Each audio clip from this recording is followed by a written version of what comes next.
ये एक कहानी है एक गरीब धोबी की, जो एक छोटे से गांव में अपना धोबीगिरी का काम किया करता था। धोबी के घर के हालात दिन ब दिन बिगड़ते जा रहे थे। घर में जो भी राशन था वो भी खत्म होता जा रहा था। फिर ऐसे ही एक दिन धोबी ने अपनी पत्नी से कहा, अब मुझे और यहाँ नहीं रहना। यहाँ तो ना कोई कमाई हो पा रही है, ना कोई काम मिलता है। अरे पड़ोस का गांव बहुत बड़ा है, अब मैं वहां जाकर अपना धोबीगिरी का काम करूंगा। कुछ दिन घर से दूर रह लूंगा, कम से कम घर का खर्चा चलाने लायक कुछ कमाई तो हो जाएगी। क्यों जी, वहाँ के लोगों के कपड़े अभी तक किसी ने धोए नहीं क्या, कि आपको वहाँ जाकर ही धोबीगिरी करनी है? अरे अपनी जन्मभूमि में रहकर दो सिक्के कमाए नहीं जाते तुमसे कि चले पराए गांव कमाने के लिए।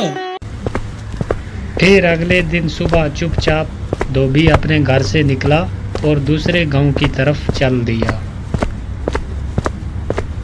दोपहर होने तक वो पड़ोस के गांव में पहुंच गया।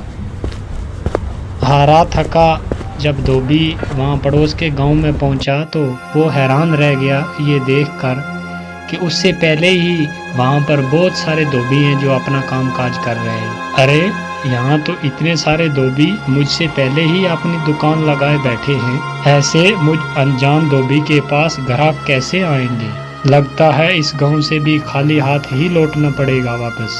नहीं नहीं, खाली हाथ भी तो घर नहीं जा सकता, लेकिन क्या करूं? तभी फिर धोबी ने ग्राहकों को अपने पास बुलाने की एक तरकीब सोची। फिर उसने अपनी दुकान लगाई नदी के किनारे और वहाँ पर एक बड़ा सारा बोर्ड लगाया और बोर्ड पर बड़े बड़े शब्दों में लिख दिया, सबसे सस्ता धोबी।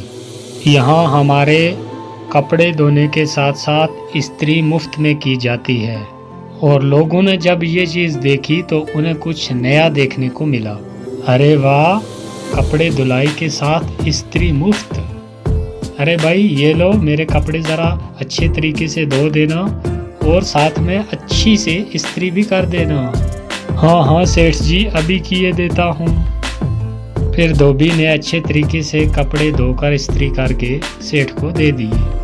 ये लीजिए, अब आपके कपड़े एकदम नए जैसे बन गए हैं। अरे भाई वाह, ये तो कमाल हो गया, सच में ये तो बिल्कुल नए जैसे लगते हैं। ऐसे ही फिर दूसरा ग्राहक आया, फिर तीसरा।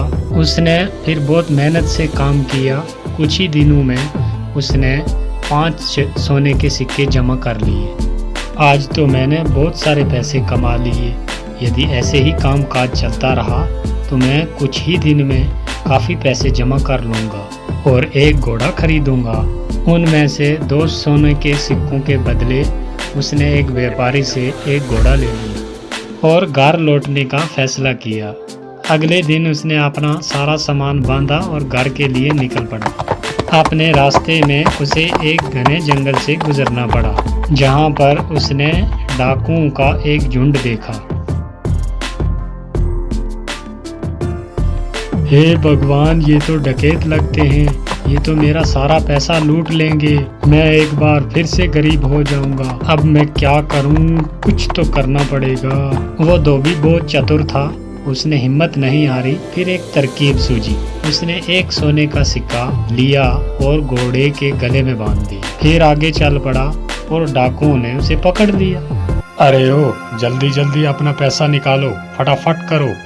देखो, मैं एक गरीब धोबी हूँ, इस घोड़े के सिवा मेरे पास कुछ नहीं है। कृपया मुझे जाने दो डाकू भाई। और जैसे ही ये बोला और घोड़े ने थोड़ी गर्दन हिलाई और वो सोने का सिक्का नीचे गिर गया। अच्छा मक्कार, झूठे इंसान, तेरी हिम्मत कैसे हुई हमसे झूठ बोलने की? अगर तेरे पास पैसे नहीं हैं तो ये सोना फिर कहाँ से आया? जल्दी बोल। रुकिए रुकिए भाई, मैं अभी आपको सब सच बताता हूँ।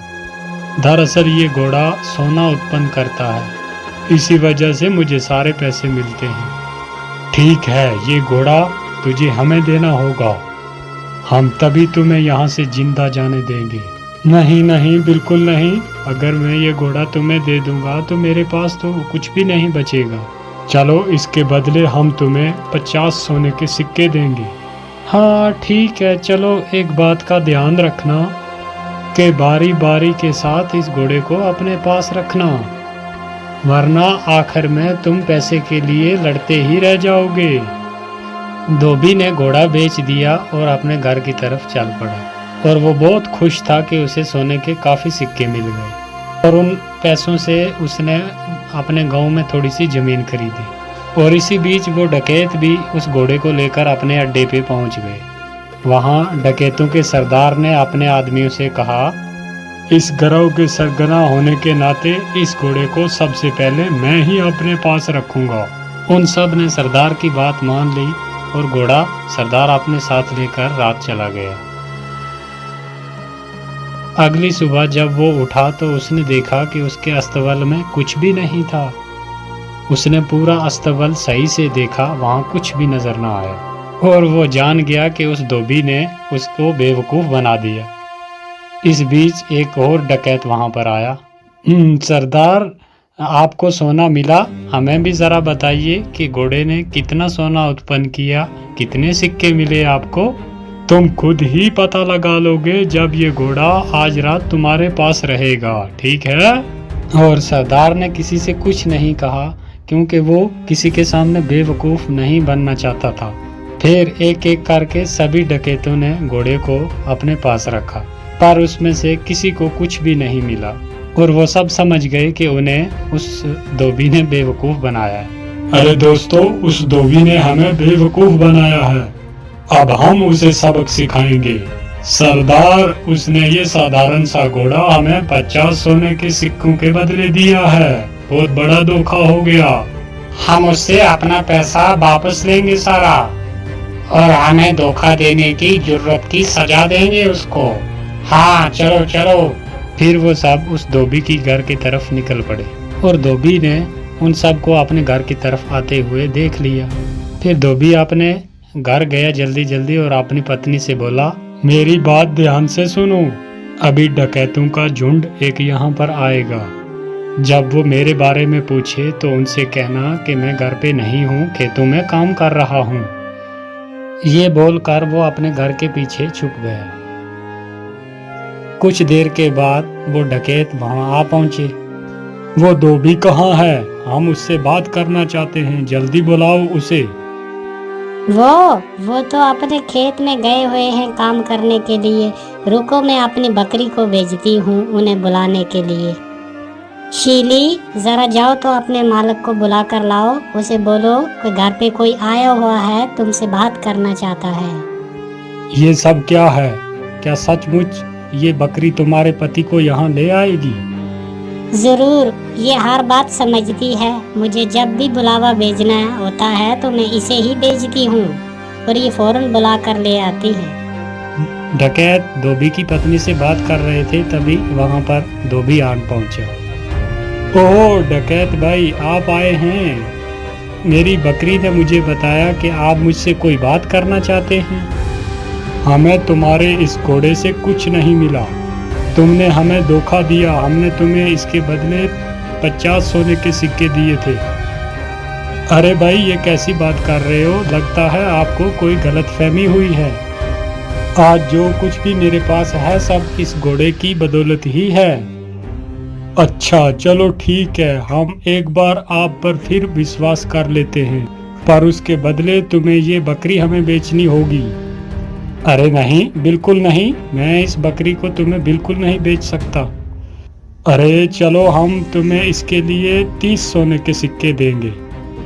थोड़ा इनकार करने के बाद धोबी सहमत हो गया बकरी बेचने के लिए और वो लेकर जब उस बकरी को अपने अड्डे पर पहुंचे और उनके सरदार ने कहा कि कुछ दिन इस बकरी को सबसे पहले मैं ही अपने पास रखता हूँ, मुझे जब भी आप में से किसी की ज़रूरत पड़ेगी तो मैं इस बकरी को बेचकर बुला लूँगा।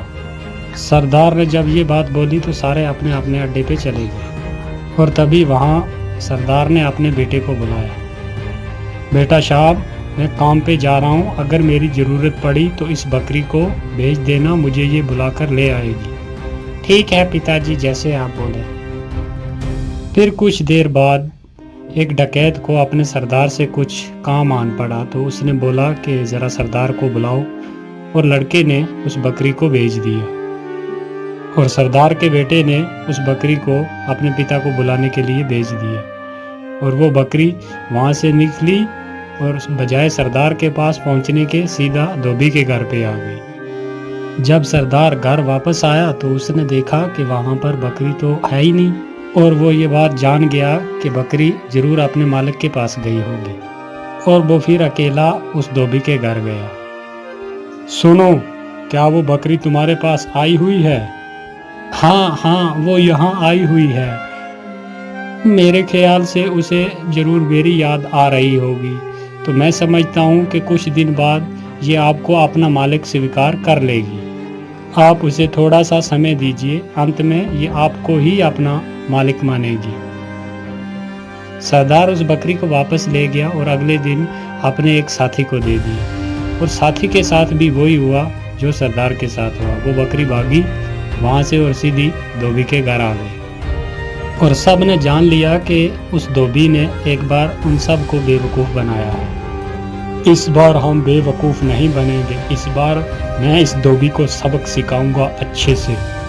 इस बार सारे डकैत जो थे वो फिर धोबी के घर पहुंचे और उन्होंने धोबी की एक ना मानी और उसे एक बोरे में बंद किया और लेकर चल दिए उसे सबक सिखाने के लिए। धोबी चुपचाप बोरे में पड़ा रहा। फिर वो एक जंगल से गुजर रहे थे तो उन्हें भूख प्यास बहुत लग गई। तो एक ने बोला, सरदार भूख बहुत लग गई है, तो मैं सोचता हूँ कि इस जंगल में से कुछ फल ढूंढकर खा लें, फिर चलते हैं। तो सरदार ने सुनकर भी उनकी बात और वो भी सहमत हो गया और वो बोरा एक जगह रखकर जंगल में फल ढूंढने के लिए चले गए। बकरी चराने वाला एक वहाँ से गुजर रहा था, तो जब उस धोबी के कानों में बकरियों की आवाज़ पड़ी तो उसने ज़ोर ज़ोर से चिल्लाना शुरू कर दिया, मैं ऐसा नहीं करूँगा, मैं ऐसा बिल्कुल नहीं करूँगा, छोड़ दो मुझे, छोड़ दो, जाने दो मुझे, जाने दो, मैं नहीं कर सकता। बकरी के मालिक ने उसकी आवाज़ सुनी और वो उसके पास आया और आकर बोला, अरे रुको रुको, कौन हो तुम और तुम क्या नहीं करोगे? किसने तुम्हें इस बोरे में डाला?